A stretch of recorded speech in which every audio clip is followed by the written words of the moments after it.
Marcos capítulo 14, versículo 43 em diante. Vamos meditar aí nessa passagem.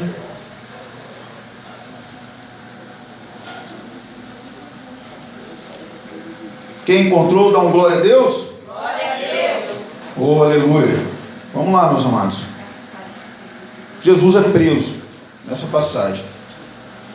E logo, falando ele ainda, veio Judas, que era um dos 12, da parte dos principais dos sacerdotes, e dos escribas e dos anciãos, e com ele uma grande multidão com espadas e porretes.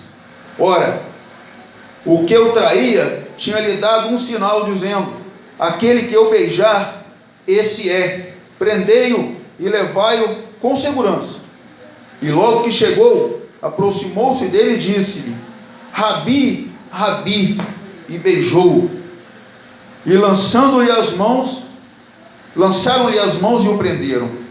E um dos que ali estavam presentes, puxando da espada, feriu o servo do sumo sacerdote e cortou-lhe uma orelha.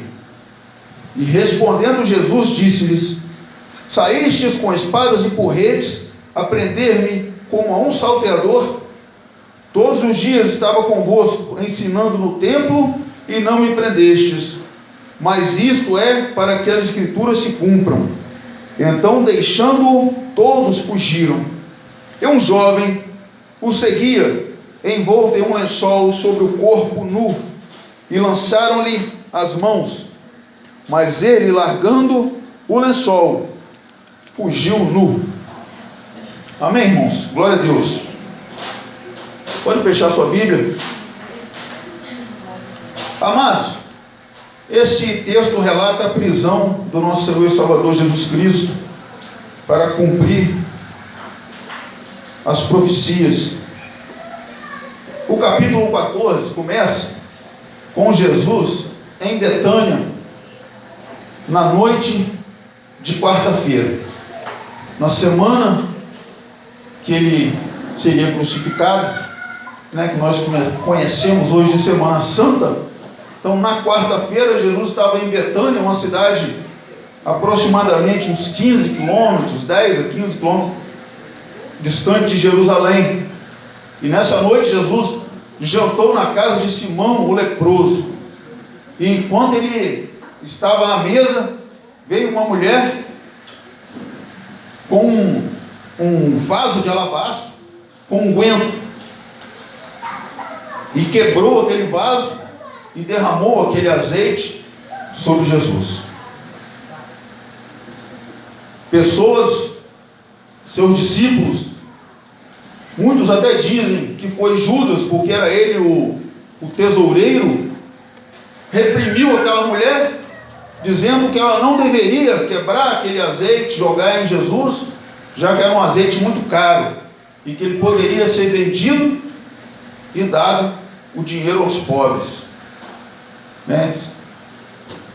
Não sabemos ao certo a intenção, mas Jesus o reprimiu, dizendo que ele estava sendo, na verdade, ungido antecipadamente pela sua morte, e que nós o teríamos, ou os discípulos o teriam, por um curto tempo,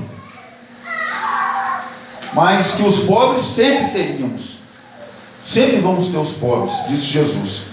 Isso não foi uma sentença, mas é uma realidade. Desde que o mundo é mundo e até que se acabe, sempre teremos pobres. Segundo estimativas aí da ONU e de outras organizações de pesquisa, esse ano, isso foi inclusive um estudo da nossa escola dominical de hoje, esse ano de 2016, o 1% da população mais rica do mundo, em 2016 eles vão passar a ter mais dinheiro do que o 99% da população. 1% vai ter mais capital do que 99% global, no mundo. Isso, segundo a estimativa, acontece em 2016. Então Jesus, mais uma vez, estava certo. E o Senhor saiu daquela cidade no dia seguinte, de Betânia, e foi para Jerusalém. No caminho, pediu para que seus discípulos fossem na frente, preparassem um local para que ele fizesse a Páscoa. A Páscoa é sagrada entre os judeus. Então todos os judeus comemoram a Páscoa, que lembra a saída do Egito, quando o povo matou o cordeiro e passou sangue nas portas, para que o anjo que veio matar os primogênitos não entrassem nessas casas. Então eles comemoram essa saída e Jesus também comemorou. E esses discípulos foram arrumar esse local da Santa Ceia. Judas, aproveitando essa brecha, ele foi até os sacerdotes, até os anciãos, até os escribas, e negociou entregar Jesus. Não sabemos ao certo quais eram as motivações de Judas. Se Judas havia perdido a fé em Jesus, se Judas tinha muita fé em Jesus e achava que quando eles fossem prendê-lo, ele se revelaria ao Cristo, o Senhor Todo-Poderoso, o Filho de Davi, o Rei esperado, e dominaria, expulsando os romanos. Não sabemos se a visão de Judas era uma visão política da situação. Ao prender Jesus, geraria, como Jesus era seguido por uma grande multidão, geraria ali uma comoção na multidão, e essa multidão alvoroçada poderia criar também um mecanismo de tomar o poder. Não sabemos ao certo quais eram as motivações de Judas. A única coisa que sabemos é que Judas negociou Jesus por 30 moedas de prata. 30 moedas de prata era o valor de um escravo. Um escravo valia 30 moedas de prata. E por esse preço, Jesus foi vendido ou foi comprado. Simbolicamente, nós também outrora éramos escravos do pecado. Éramos escravos dos nossos desejos. Éramos escravos dos vícios, das drogas. Éramos escravos da prostituição. Éramos escravos de jogos. Outrora também éramos escravos. Mas a morte de Jesus, o sangue de Jesus e a ressurreição de Cristo nos comprou. Nos comprou. E por isso somos dele. Somos do Senhor. Ele te comprou. Você pertence ao Senhor Jesus. Não importa o que o mundo diga, o que o diabo quer dizer, o que o vizinho, o que os acusadores tentam falar contra você. Você foi comprado por um alto preço. Jesus te comprou. Você pertence a Ele. Judas agora vende Jesus, mas não foi feito a entrega, né? Como hoje, nos dias atuais, né? Se compra as coisas e é pronta a entrega. Não, Judas vendeu Jesus e voltou lá para cear com Cristo. E na mesa da ceia, Jesus revelou: um de vocês vai me trair. Um de vocês vai me trair. Às vezes as empresas de liderança tentam selecionar seus candidatos, né? Tentam fazer entrevista, faz vários processos, provas, faz didáticas, faz trabalho em grupo para tentar selecionar os melhores funcionários, aqueles funcionários que vão entrar na empresa e vão ficar, aqueles funcionários que teoricamente não vão trair a empresa, ou seja, não vão sair do emprego, procurar um outro que paga mais, um que seja melhor, que trabalhe menos. E Jesus também havia selecionado 12 pessoas. Lembrando que Jesus não tinha só 12 seguidores. Jesus ele tinha 12 discípulos que andavam com ele 24 horas. Onde Jesus dormia, eles dormiam. Onde Jesus comia, eles comiam. Mas se lermos as passagens dos evangelhos, vamos ver que Jesus ele tinha uma outra comissão de discípulos, que era chamado os 70. Jesus também tinha esses 70. E Paulo, quando ele escreveu aos Coríntios, ele fala de uma multidão de discípulos, de 500 discípulos. Então, Jesus, ele sempre, como um bom líder, como Moisés também fez isso, ele dividia. Então ele tinha uma multidão de 500 discípulos. Dentro dessa multidão de 500 discípulos, ele tinha 70 discípulos que foram enviados para evangelizar. 35 duplas de discípulos foram enviados. Desses 70, Jesus tinha 12. E desses 12, Jesus tinha 3, que eram de sua extrema confiança: Pedro, Tiago e João. Eram os 3 que Jesus tinha extrema confiança. E dos 3, Jesus tinha um, que era Pedro, a quem ele falou: cuida das minhas ovelhas. Pedro, cuida das minhas ovelhas. Então Jesus, ele teve um método de liderança em que ele escalonava, selecionava e atribuía a responsabilidade de acordo com a confiança que ele tinha nesse discípulo.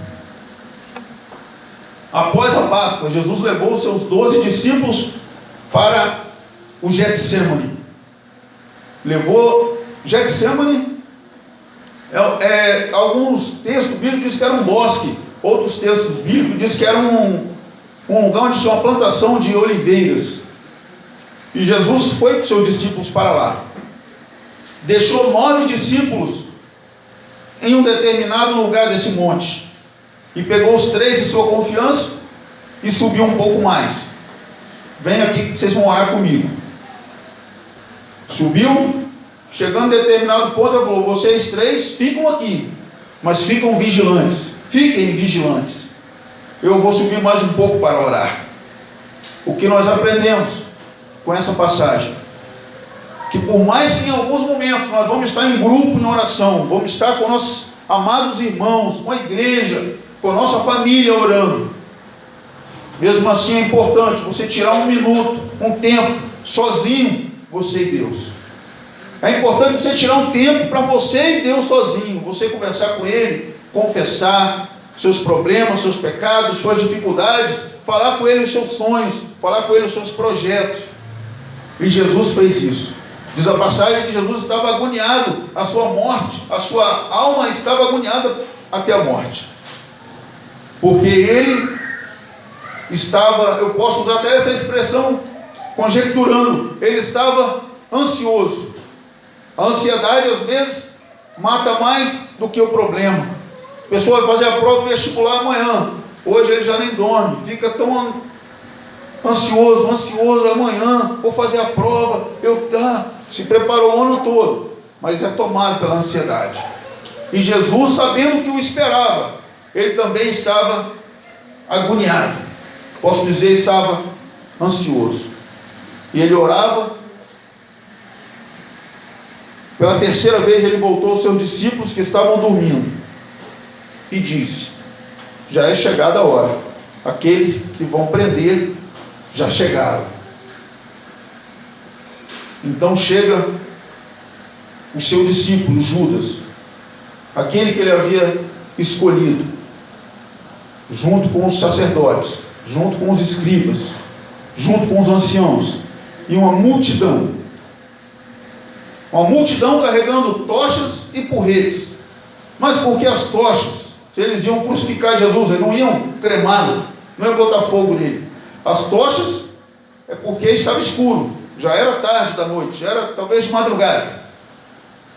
Muitas vezes esquecemos, vemos aqui nessa passagem, que os discípulos que ficaram vigiando com o Senhor, dormiram.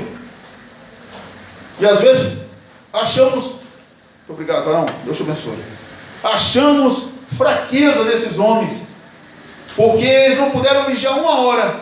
Jesus voltou: vocês não podem vigiar 1 hora comigo, já estão dormindo. E eles, quadrado, sabe, quando você quer servir bem uma pessoa, você quer fazer o melhor, você quer fazer o melhor que você pode, aí por um descuido, você colocou uma colher a mais de sal no arroz, e o arroz ficou salgado. Era o que estava acontecendo com eles. Eles queriam ficar acordados, eles queriam vigiar, eles queriam estar ao lado de Jesus, porque eles viam a agonia dele. mas eles dormiam. Mas por que eles dormiam? Porque eles estavam caminhando, irmãos, como eu acabei de falar, desde a cidade de Betânia, o dia todo nessa caminhada, e passaram o dia preparando a ceia, e foi à noite subir o monte, e já era de madrugada, eles não aguentavam e dormiam de cansaço. Jesus também estava muito cansado. O corpo físico de Jesus, o homem estava muito cansado, extremamente cansado. Ontem até a irmã Tamira estava dizendo que veio caminhando da Universo até aqui na igreja. E a irmã ficou muito cansada. Outro dia eu fui caminhando do Shopping Estrada até lá na minha casa, dá 5 km. Também fiquei para morrer. E olha que não era debaixo do sol, irmãos, era de noitezinha já, eram as 7 horas da noite. E Jesus e esses discípulos caminharam no sol durante o dia, passaram ali o dia. Talvez limparam aquele cenáculo onde seria a ceia, prepararam, assaram o cordeiro. Eles estavam muito cansados. Quando eles descem, encontram com Judas, e Judas com um beijo. Essa era a senha. A senha que ele tinha falado com os sacerdotes era um beijo. O beijo que muitas vezes é utilizado para selar. O noivo pode beijar a noiva. É um selo. Né? Um casal de namorado está doido para beijar quando estão se conhecendo, porque é o selo do namoro. Não é isso? Mas Judas usou o beijo, que na época de Jesus era chamado de ósculo, porque os judeus têm o hábito de se beijarem. Beijar no rosto, ósculo santo. E ele abraçou Jesus, chamou de mestre, Rabi, Rabi, 2 vezes, que é mestre, mestre, mestre, e o beijou. Jesus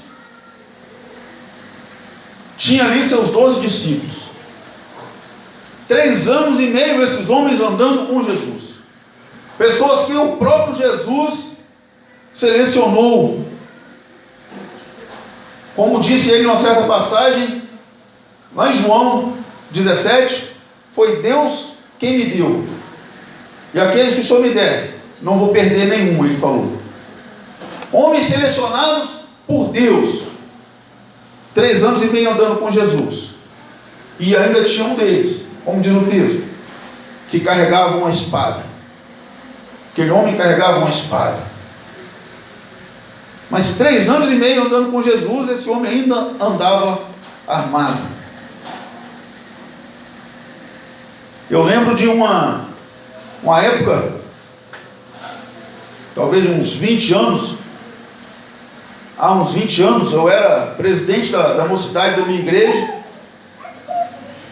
e por algum motivo que eu não me recordo, eu comprei uma arma e deixei aquela arma guardada lá em casa. Por algum motivo, eu nunca gostei de andar armado, mas por algum motivo eu comprei aquela arma e coloquei lá em casa. Nessa época eu morava sozinho. E como o Satanás ele não perde nenhuma oportunidade, naqueles dias um rapaz começou a incomodar uma namorada que eu tinha na época. Começou a incomodar, e eu fui conversar com ele. E ele me tratou asperamente, e eu voltei para casa e pensei, bem, eu tenho uma arma em casa, vou começar a andar com essa arma agora, e o dia que eu achar esse cara, eu vou dar um tiro nele.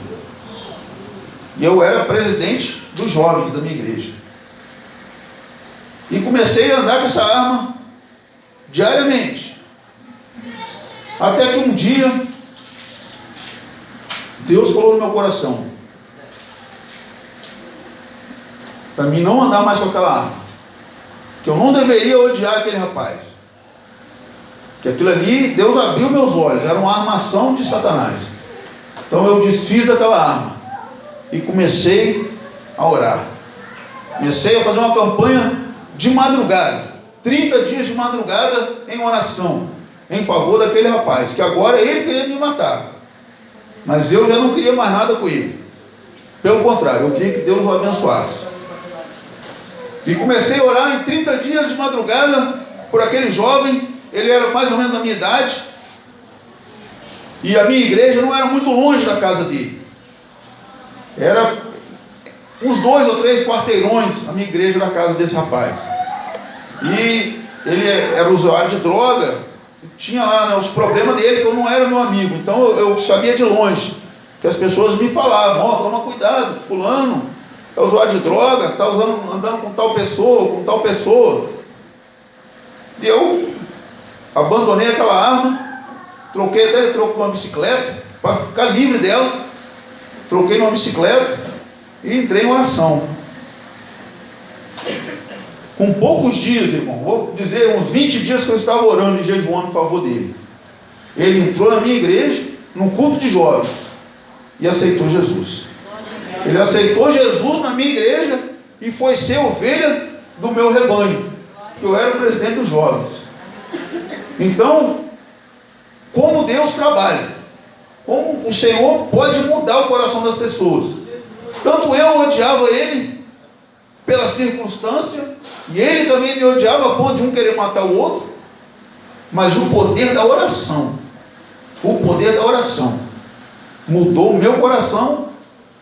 O Espírito Santo mudou o coração dele e ele se converteu ao Senhor. Foi uma bênção. Eu sempre que posso lembro dessa situação para me fortalecer no poder da oração, que Deus ele move onde você não tinha como fazer nada. Eu não tinha como chegar para conversar com ele, eu muito menos tinha como entrar no coração dele. Eu não podia fazer nada a não ser orar. Então é isso que eu fiz, orar, e Deus mudou aquele coração. E nós dois fomos abençoados, né? Porque poderia um dos dois estar morto e o outro estar preso ou foragido, enrolar a vida toda. Mas Deus fez a perfeição. E entre os discípulos de Jesus tinha um com a espada.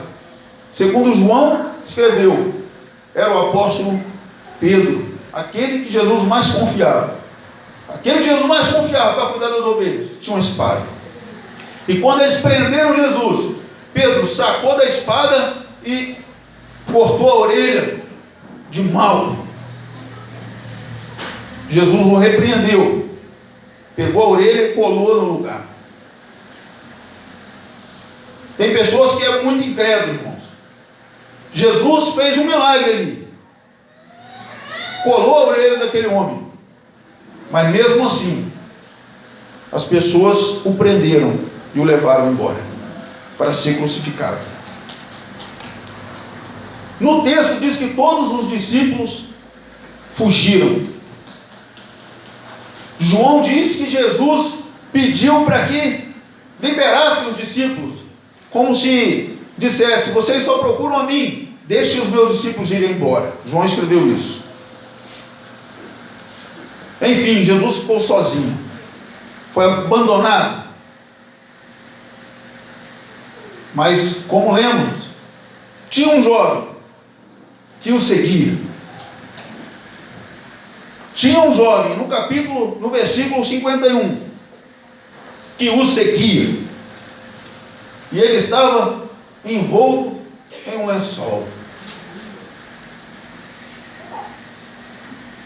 Não tinha nada por baixo desse lençol, estava nu. E quando tentaram pegá-lo, identificando que ele não veio com a multidão, ele não veio com os sacerdotes, ele não veio com Judas, ele seguia Jesus. Eles identificaram que ele não era nenhum daqueles que subiram junto com eles. Aquele jovem que estava enrolado no lençol era um seguidor de Jesus.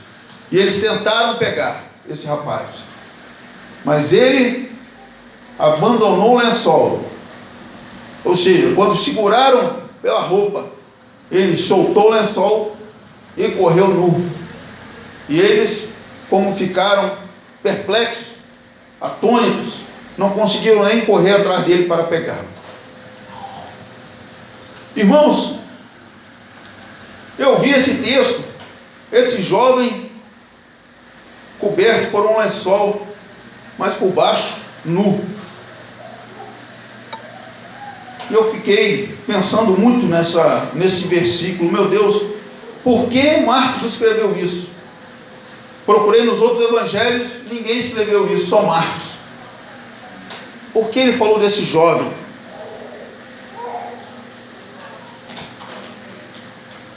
O lençol era uma capa. O lençol era uma máscara que aquele jovem usava. Quem olhava para aquele jovem via uma pessoa vestida, bem vestida. Porque quando ele enrolava o lençol no corpo, a roupa ficava igual à roupa daquela época, que as pessoas usavam naquela época. Quem olhava para aquele jovem via uma pessoa vestida decentemente. Tanto que ele estava seguindo Jesus. Ninguém o reprimiu. Irmãos, estamos em tempo de redes sociais. Hoje eu saí de casa e minha filha falou: pai, por que você não baixa o Snap no seu celular? Eu falei: porque eu não quero. Ela: pai, mas o Snap é legal, porque o Snap você tira foto, você posta foto e não sei o que da foto, foto. Estamos em tempo de redes sociais. Aí eu falei com ela: o Snap já é o 4º aplicativo mais utilizado no mundo. Aí ela: porque ele é bom.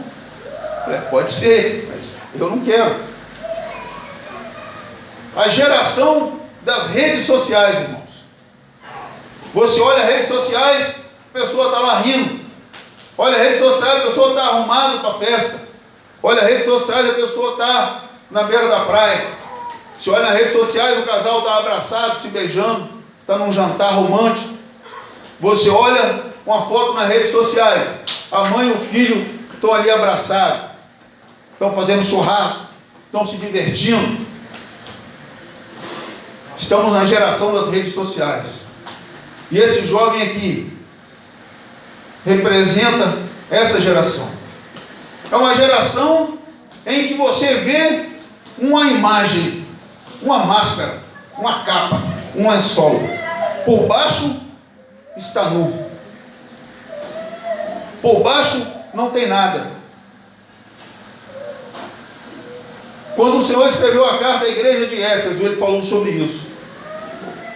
Você acha que você é rico, que você não tem falta de nada. No entanto, você é pobre e nu.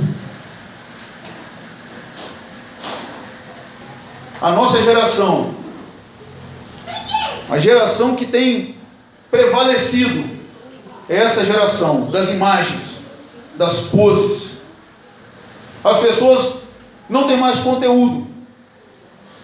As pessoas não buscam mais orientação na palavra de Deus. Não buscam. A pessoa aposta lá um versículo bíblico e acha que ali está contido toda a verdade. Muitas vezes é um versículo, vou citar um: posto todas as coisas naquele que me fortalece. A pessoa vai lá, monta um post, pega lá um programa de editar, edita aquilo ali, faz bonitinho, coloca uma pessoa ostentando, coloca uma pessoa sorrindo, coloca uma pessoa à vontade, regaladamente, escreve: posto todas as coisas naquele que me fortalece. Não sabendo ele que quando o apóstolo Paulo escreveu posto todas as coisas naquele que me fortalece, ele estava, se você ler os 3 versículos anteriores, você vai ver que ele está dizendo: eu sei ter fartura, e sei também não ter nada. Eu sei viver com muita comida, como sei viver sem nenhuma comida. Eu sei viver na bonança, e sei viver na perseguição. Eu sei viver no oásis, e sei viver no deserto. O que ele estava dizendo? O Senhor já me passou por todos os lugares, por todas as provas, por tudo que eu poderia passar nessa vida. E eu posso todas as coisas naquele que me fortalece. Eu posso ser apedrejado. É isso que ele está dizendo. Eu posso ser apedrejado em Deus, em Cristo, que me fortalece. E muitas vezes a pessoa pega um versículo separado, mas não lê a Bíblia, não busca o conhecimento. É apenas uma imagem, é apenas uma casca, é só um lençol que está cobrindo. Quando você tirar o lençol, não tem nada. Ela tem que fugir, porque está nu. Esse jovem representa uma geração baseada ou evangelizada apenas por louvores. Uma geração que não conhece Deus. Uma geração que acha que conhece Deus através dos louvores. Acha que Deus é aquilo que estão cantando nessas músicas de hoje. Mas Deus não é isso. Deus não é isso. Às vezes eu paro para ouvir alguns hinos e quando você vai ver, as pessoas estão cantando coisas que não tem na Bíblia. Vou dizer um hino, por exemplo. Nada contra a cantora, nada contra o hino. Só vou exemplificar. Tem um hino que diz: estou apaixonado por Cristo, estou apaixonado pelo Salvador. E antes ela ministra sobre as pessoas que estão ouvindo esse hino. Eu profetizo que essa geração é uma geração de pessoas apaixonadas por Cristo. Irmãos, o que é paixão? Paixão é um sentimento egoísta. Paixão é um sentimento em que eu quero atender o meu desejo. Eu estou apaixonado por aquela moça ali, de saia vermelha e blusa verde, a irmã Márcia, que é minha esposa. Eu estou apaixonado. O que eu quero dela? Atender o meu desejo. É o meu desejo. Paixão é um desejo egoísta, desejo carnal. Então, quando cantamos e quando recebemos uma profecia dessa sobre a nossa vida, nós estamos indo contrário ao que a palavra de Deus diz. Esse é um hino de muitos, irmãos. Eu ouço bastante hino, tento selecionar, mas às vezes não tem como. Você está ouvindo rádio, você está dirigindo, ou você está com outras pessoas, não tem como você ficar mudando de estação o tempo todo. Mas nós temos que tomar muito cuidado. Outro dia eu ouvi um hino, eu até falei com o irmão, quando eu era da mocidade, algum tempo atrás, em outra igreja lá em Baixa Grande, nós moramos aqui, o primeiro lugar que nós moramos aqui em Campo foi em Baixa Grande, quando nós mudamos de Vitória para cá, e eu participei do grupo de jovens lá há algum tempo, e chegou um determinado dia que foram ensaiar um hino, que eu não lembro mais qual hino que é, e eu falei com o líder dos jovens, falei: olha, esse hino, eu não vou cantar esse hino. Ele falou: mas você vai cantar por quê? Eu falei: porque esse hino está indo contra a Bíblia. Ele: mas por que está indo contra a Bíblia? Eu falei: vamos olhar a letra do hino. Eu não lembro, irmãos, qual é o hino. Olhamos a letra do hino. Ele: não, mas e as outras pessoas? Mas esse hino é bonito. Eu falei: não, concordo, ele tem uma melodia bonita, mas ele está indo contra a Bíblia. Esse hino não está agradando a Deus. Você está indo contra a Bíblia, está indo contra Deus. Eu não posso cantar isso. Ah, irmão, então você não canta, mas nós vamos cantar. Eu falei: não, amém, irmão. Quando for hora de cantar esse hino, você me avisa que eu vou sentar. E foi isso que aconteceu. A igreja cantou, os jovens cantaram, e eu não cantei. Não porque eu sou melhor que ninguém, não, irmãos. Porque às vezes tem que se posicionar. Daniel, ele disse que não ia comer dos manjares do rei. E não comeu, e Deus o abençoou. Então muitas vezes tem que se posicionar. Você não vai conseguir agradar todo mundo, até porque nem Jesus agradou. Nem todos os seus discípulos ele conseguiu agradar, que eram só 12. Nós não vamos conseguir agradar todo mundo. Se posicione agradando a uma pessoa só, ao Rei dos Reis. Você vai estar bem. Você vai estar bem. Então, irmãos, esse jovem, ele representa uma geração que vive nu. Uma geração que vive debaixo de máscaras. não vive a realidade. Ah, irmão, você quer que eu comece a postar foto triste? Foto quando... Não, irmão, não é isso que eu estou dizendo. Não é isso que eu estou dizendo. Continue postando suas fotos alegres. Mas muitas vezes, olha o que acontece. Outras pessoas vão para as redes sociais e começam a ver só foto de gente rindo, gente alegre, gente comemorando, gente na praia. E a pessoa mesmo, às vezes está sozinha dentro de casa. Às vezes essa pessoa não consegue ter um momento daquele ali com sua família, com seus filhos, com seu marido. E isso acaba trazendo agonia, acaba trazendo tristeza, acaba trazendo decepção, acaba trazendo depressão para essas pessoas. Não estou dizendo para você não postar. O que nós temos que tomar cuidado é tomar vigilância no que o mundo está nos mostrando. O que o mundo está mostrando para nós?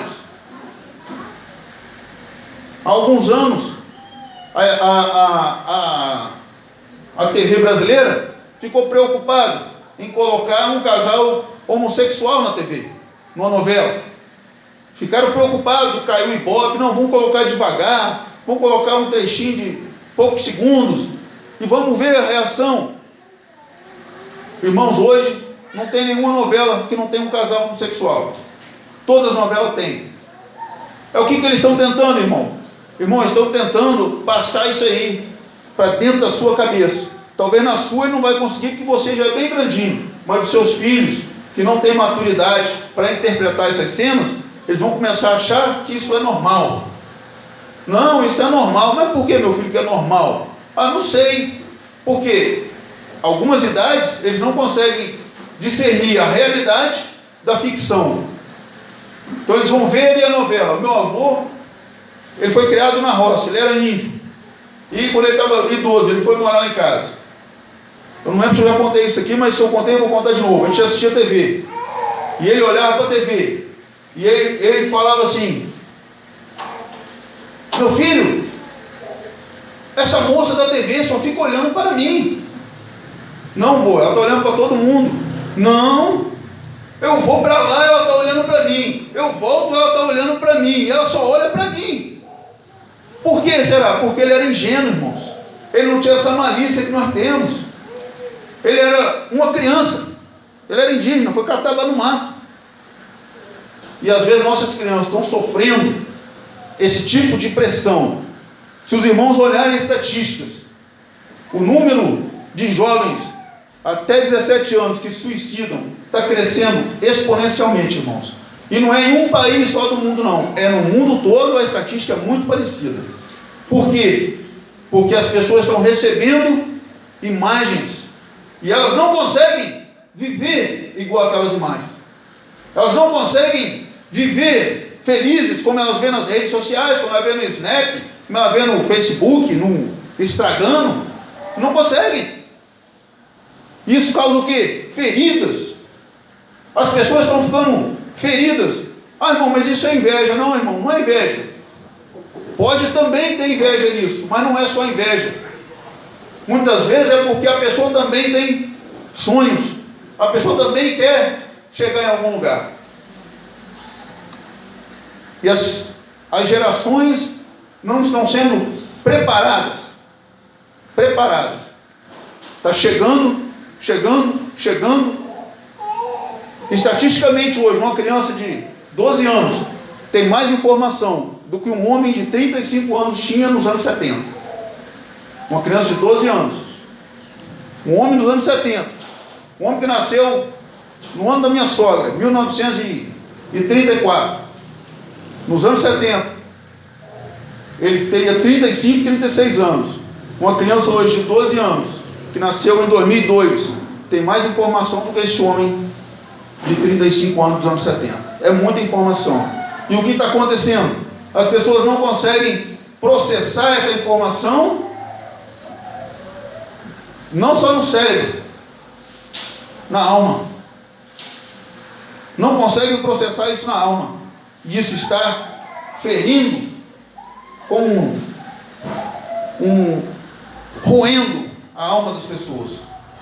Por isso, 2014, o número de suicídios no Brasil foi 800 mil suicídios. 800 mil, 2014. E é um número que cresce exponencialmente. Por quê? Porque estamos vivendo a geração da imagem. É só imagem. Não conseguimos viver a realidade. E quando vivemos a realidade, nos decepcionamos com nós mesmos. O que é isso? O que é isso? É falta do Espírito Santo. Não estamos tendo tempo para criar um relacionamento com o Espírito Santo. Relacionamento. O que é relacionamento? Relacionar-se. Não é aqueles 2 minutinhos que eu oro quando eu acordo e os 2 minutinhos que eu oro quando eu vou dormir. Não.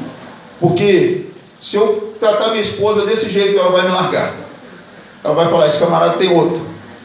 2 minutinhos quando acorda, 2 minutinhos quando vai dormir, esse rapaz tem outra mulher. Pode ter certeza disso. Se você tratar sua esposa assim, ele também vai pensar a mesma coisa. Irmãos, é relacionamento com Deus. Quando nós começarmos a nos relacionar com Deus, nós vamos conhecer melhor nós mesmos. Diz a palavra do Senhor, que Deus fez um homem, o barro. Quando Deus soprou o seu Espírito no homem, a união do Espírito de Deus com o barro criou a alma. A alma é um terceiro elemento que foi criado quando uniu o barro mortal com o Espírito de Deus imortal. E às vezes nós estamos esquecendo que dentro de nós não tem só uma alma, ou que nós não somos apenas um corpo. Nós somos Espírito. Espírito. Dentro de nós tem um Espírito. E o que esse Espírito quer? Esse Espírito quer servir a Deus. Esse Espírito quer adorar a Deus. Mas esse Espírito, ele está condicionado a um corpo material. Esse Espírito, ele está condicionado a uma alma que domina esse corpo. O Espírito é sujeito. A alma ela pode dominar tanto a carne quanto o Espírito. Se você decidir viver espiritualmente, a sua alma vai subjugar a sua carne, vai subjugar o seu corpo, e você vai viver uma vida espiritual. As pessoas que decidem viver de maneira carnal, o que acontece? A alma subjuga o espírito. Eles perdem a comunicação com Deus e vivem carnalmente, muitas vezes com a consciência tranquila. Por quê? Porque a consciência está no espírito e o espírito está subjugado. Não deixe que essa geração, ou que essa tecnologia toda destrua o seu relacionamento com Deus. Não deixe que essas imagens destruam a sua autoestima. Todo mundo passa por dificuldades, todo mundo passa por luta. O Satanás, ele quer deixar você triste. Isso é meios que o inimigo cria para afetar os seres humanos em geral. Se ele deixar você triste, ele vai encontrar brechas para entrar. Ele vai encontrar espaço. Se ele deixar você triste, muitas vezes a pessoa fica triste, para de louvar a Deus, para de glorificar, para de vir ao culto, para de adorar. E aí ele entra. E ele usa muitos recursos. Um deles é a imagem.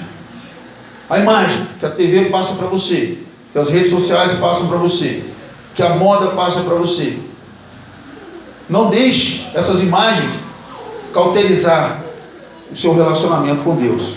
Mas esforça-te e fortaleça o seu relacionamento com o Senhor.